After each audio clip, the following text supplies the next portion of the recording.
This NAMA Fall Conference Focus is brought to you by This Week in Agribusiness. Hello, everyone. I'm Max Armstrong.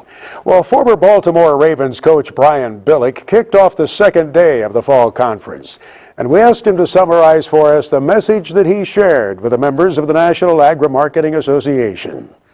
Well, I do a great deal of corporate speaking, and I find even for me, as arrogant and egotistical as I'm supposed to be, it would be presumptuous for me to tell people their business. So what I like to do is talk about my business, life in the National Football League, and what it is to build that team culture. And at the end of the day, particularly in this hyper-connected world that we live in, by any leadership, and I've learned through the years of being in the NFL that people don't follow you because of what you say. They follow you because of why you say it. And you have to make that connection if you're going to be a leader almost on a daily basis in this hyper-connected world, to make sure that you connect each individual to what that mission statement is, what, for lack of a better term, the prime directive is for your company, and not only what their interaction with the company is about, but what the company's going to do for them, because it's only that way that you're going to get the most out of your workforce.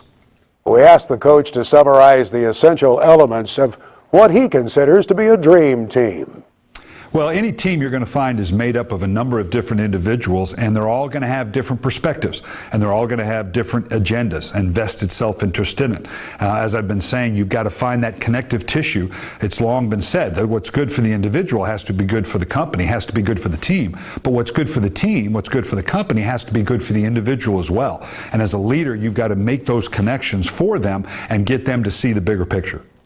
Our thanks to the coach for the insight that he shared with the members and with those of you watching this update. The Wednesday closing lunch is featuring the passing of the gavel from Paul Redditch of FMC, who's done a superb job in leading our association. Passing the gavel to Kenna Rathai, the pride of Illinois, and additionally it'll feature the PDA Awards presentation sponsored by Penton Farm Progress. Here are the awards. Marketing Communications Award goes to Gary Sakin of Monsanto.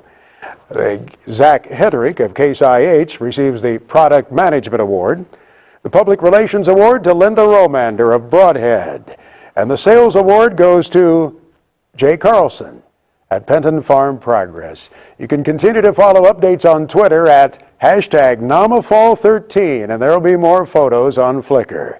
This Fall Focus is sponsored by This Week in Agribusiness. Thanks to all the sponsors and sustaining partners for making this another outstanding NAMA event possible for the members. I'm Max Armstrong. So long.